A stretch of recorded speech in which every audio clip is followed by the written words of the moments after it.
All right, into the fourth hour of the show, and here for our topic of discussion, certainly going to look at inclusiveness in inter-regional trade.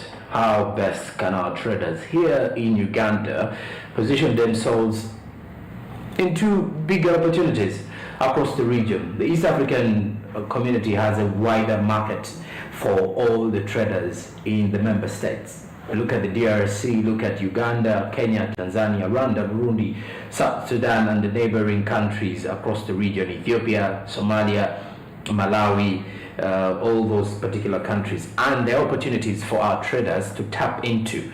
But to discuss more about this particular one this morning, I do have Dr. Clark Chisembo, who is the global head, Dali Group.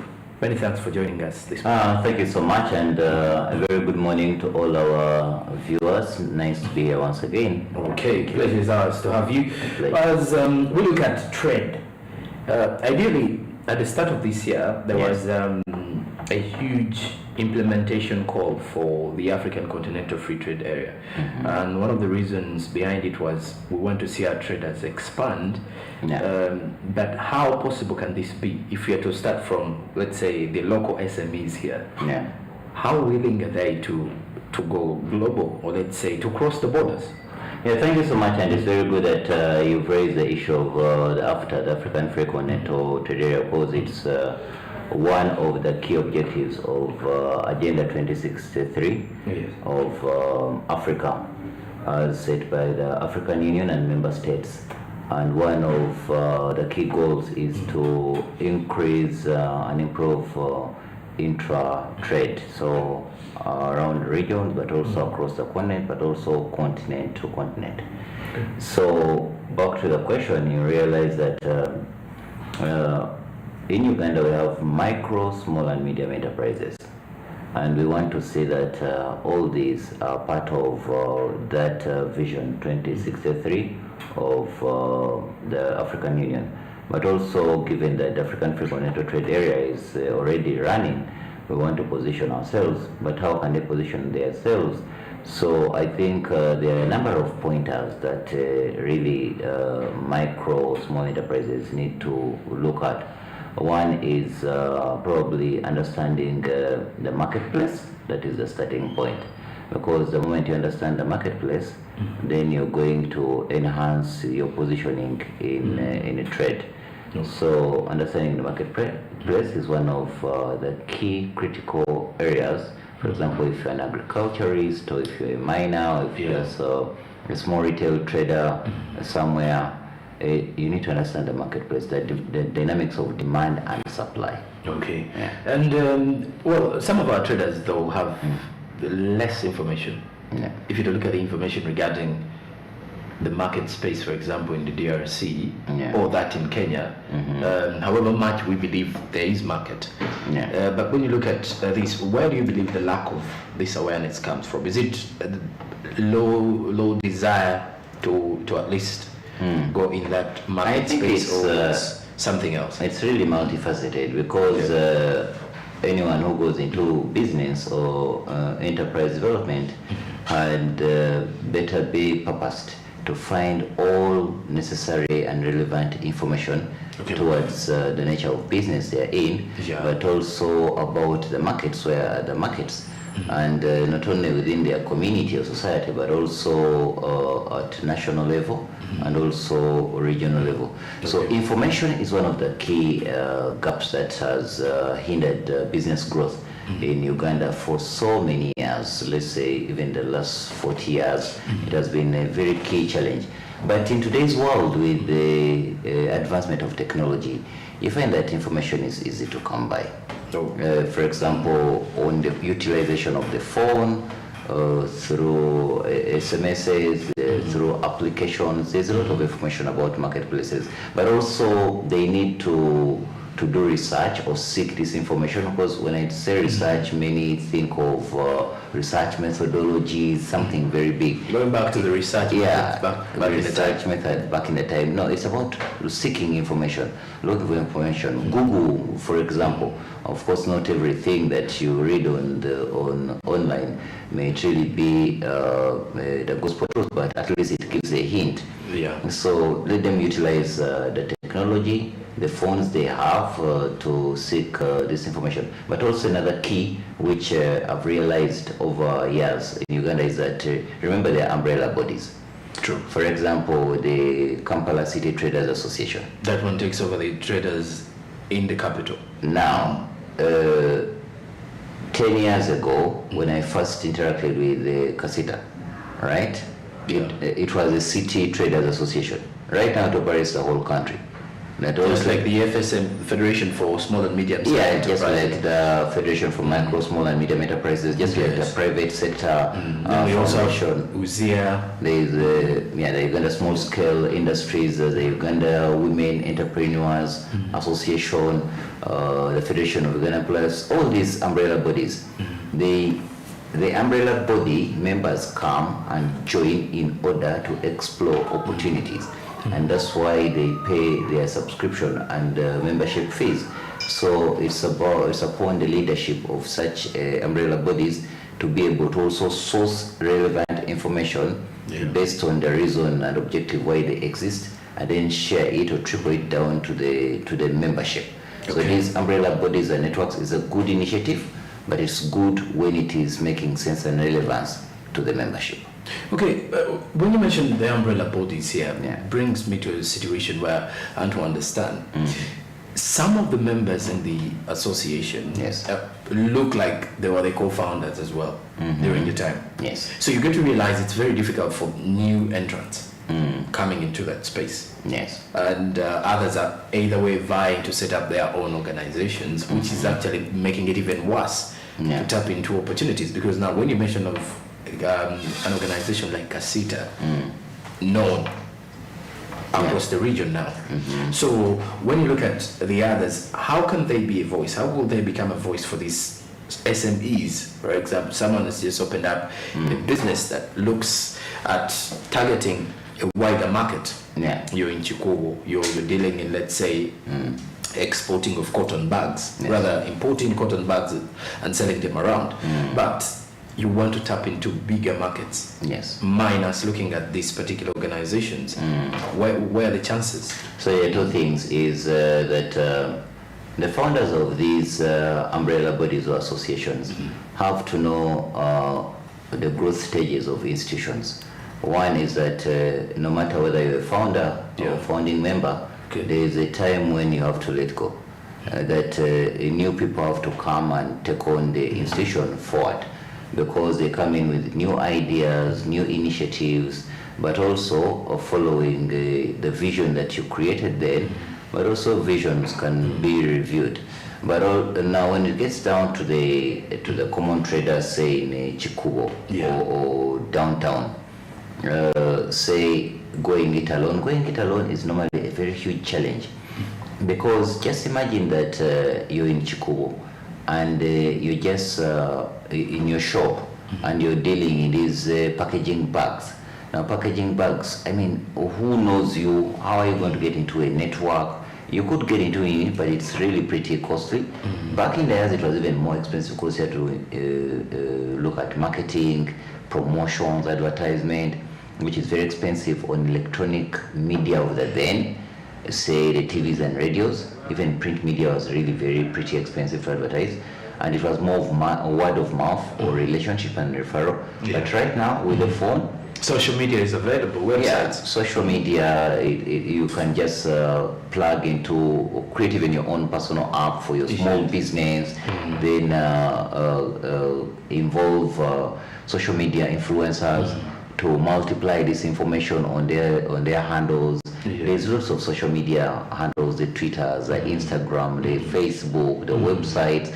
There are so many, but also when you look at entities like the Uganda Export Promotion Board on their website, there is access. You can access a lot of information there, but you can also become a member and put your information there. The So that you investment can at authority. least tap into various wide markets. Yeah, you can tap into the various vast markets, both in the country but And also out of the country. Okay. Now let's look at the bigger portion here of our discussion. How do we get our traders into these positions now?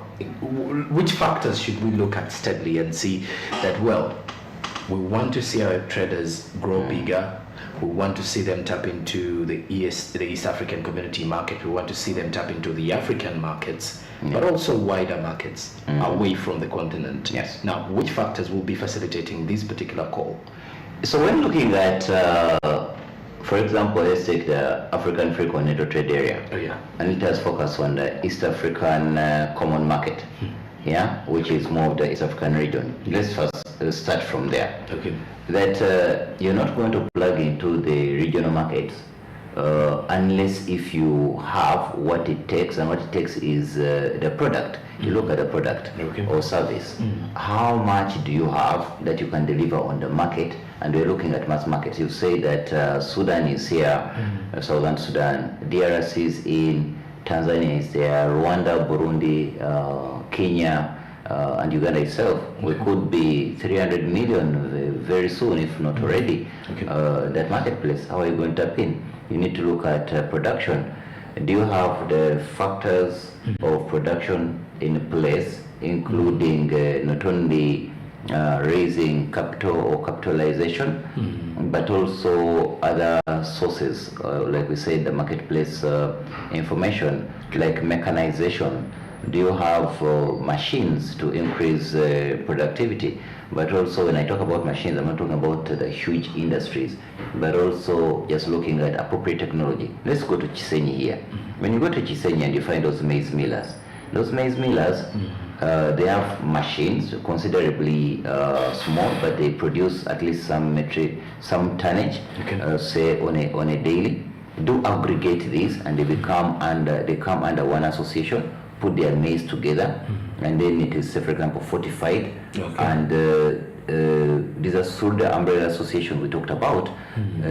Inform them about the different quality standards and certifications which meet the international markets.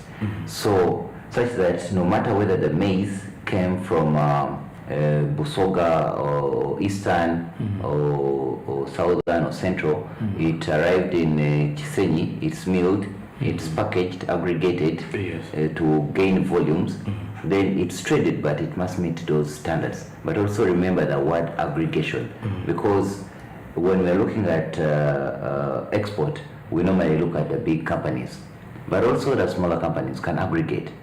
They come together in the association, collect their products, meet the standards, certifications, the Uganda National Bureau of Standards, there's ISO certifications, there's fortification of foods, all that. Even clothing, like clothing, many people back in the days, but now it's really changed, and I'm really pleased, and I feel good about Uganda that people are dressing made in Uganda, the whole bubu, that buy Uganda, build Uganda, right? Yes. But back then, people would rather go to say downtown and buy second-hand clothes because they are imported from abroad. They feel that they're dressing abroad. Yet the quality here, the nightils of back then, had really good quality stuff.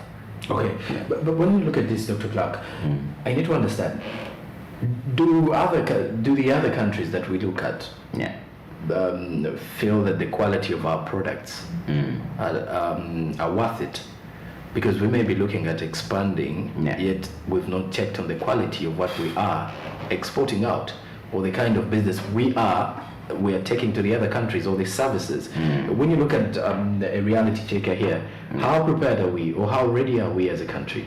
I think as a country we are really prepared. It's just a matter of who accesses such information. Okay. For example, on quality and standards.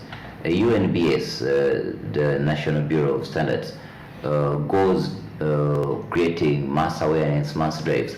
If there are any areas that they don't reach, even the hard to reach areas, they should be going there. If you're looking at issues of taxation or customs issues, then the bodies that are charged with that, the East African Community Ministry and its agencies, should be able to create awareness amongst the masses, those who are involved in production, but also those who are involved in trade, and also those who are involved in logistics and handling. Because remember, logistics and handling is a very critical area as far as business is concerned. That, for example, Uganda is promoting renewable and clean energy, but how do clean or cooking stoves move from here to say to Kenya or to Rwanda? How are they handled? That is the whole logistics and customs handling services. So it's kind of an integrated aspect. But what I think is that there is no better time to start going into the marketplace than now. And I feel that as Uganda, we are ready. We don't have to have all 100% readiness, but we can exponentially grow into this regional market. Because there are standards that guide the East African Common Market Protocol. From the trade angle, do we have any restrictions whatsoever across the East African region? Because when you look at details to do with trade barriers between Uganda and Tanzania, that has been a huge discussion from the political angle as well. Now, when you look at also the issue to do with the visa restrictions that has been scrapped off, most probably even with Kenya, but when you look at the other travel restrictions that are attached in any way, how are we going to handle stuff like that? So I think that in the past, that was the trade barriers really existed. If I talk about 2012, 2015 to closely 2020, the trade barriers really existed, and I wouldn't say that it's 100% addressed. But I would say that, for example, one of the key trade barriers was if you load at Mombasa, for example, or if I load it here in Kampala in Uganda, and I'm headed for Kenya, why do I have to be stopped at Malaba or Busia, or let's say Mirama Hills or Katuna, then open the container, see what's seen? All that is so old-fashioned, you know, like the latest is more of the moment the seal goes onto the container, then it should be able to pass through any border point. It's saving time. Currently they're using scanners. Even the scanners. They're using scanners currently, which is really very good. So you see that we've really advanced as far as that trade barrier is concerned. Then as far as countries and a bit of conflict within the region is concerned, is because the issue of addressing comparative advantage had not been really defined very well. What is Tanzania good at? What can they bring to the marketplace in the region? What is Uganda producing and good at that they can bring? Such that each country has a comparative advantage over the other.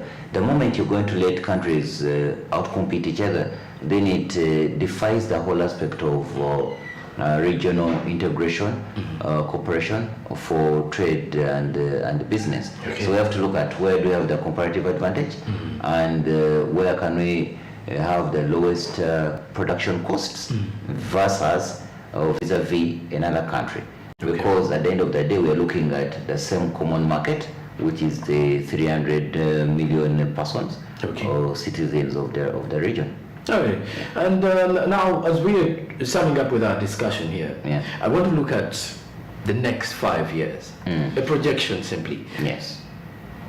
What next for our traders? We already have those who are already operating even in Kenya. Those who have already grown into bigger platforms here and there. So what next? Where is your projection for the next 5 years when we're to look at trade across the region? You see, when you're conducting projections, never forget that economics can never be separated from politics. A political environment has to be conducive for the business environment to thrive. Take for instance the conflict in the DRC. The M23. The M23 at Rwanda side, ADF at Uganda side. Then when civil strife strikes in southern Tanzania, southern Sudan, the refugee influx in Uganda goes high.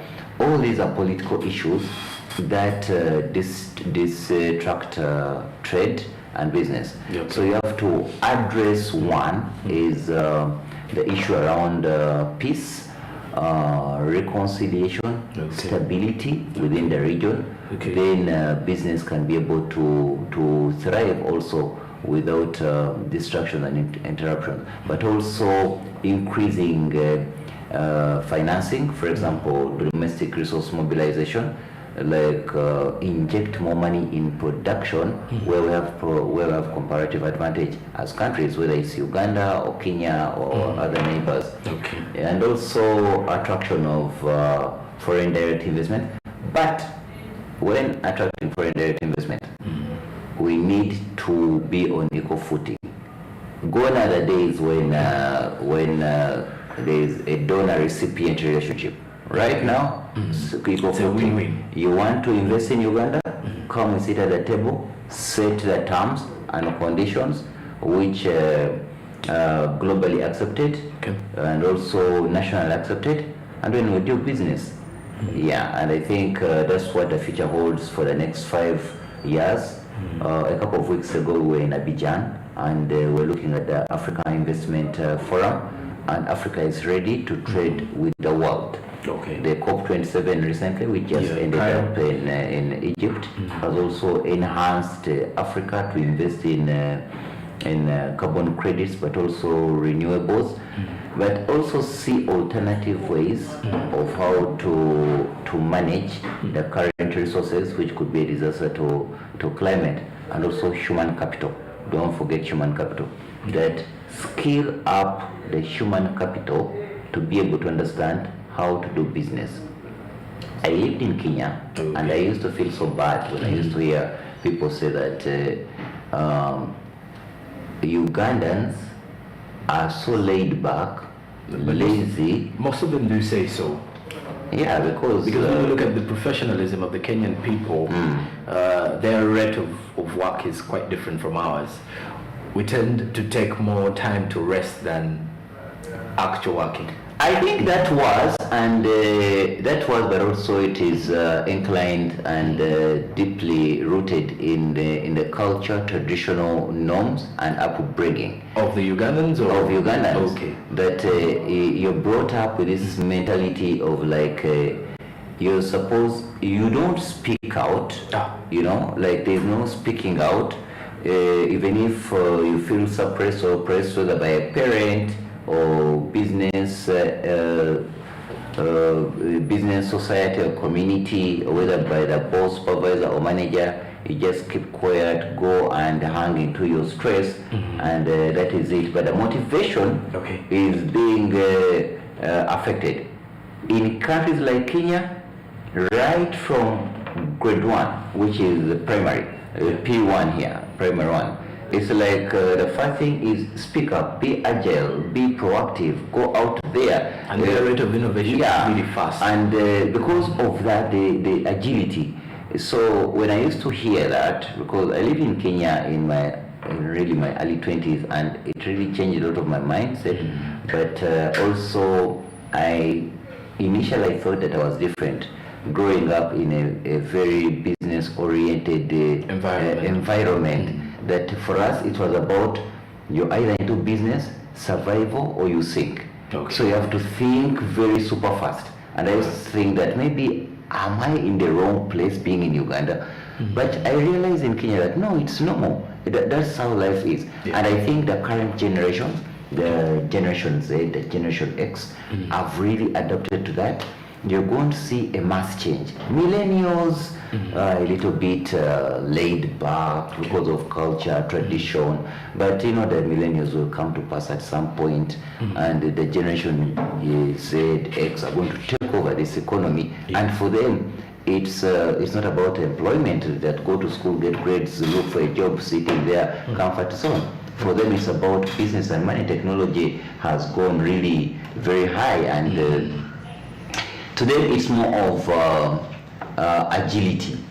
Okay. Agility, being vibrant, knowing that it's a competitive world, knowing that they have to be online, they are learning from their peers virtually, and they are seeing what they are doing. So I think the human capital skilling, very important for the, what if you say millennials, some even say 35, 38 to say 40. Generations have changed. Yeah, the generation of the 1980 to 90, about that, of the inborns of there. But I think the mindset, character, personalities can also change.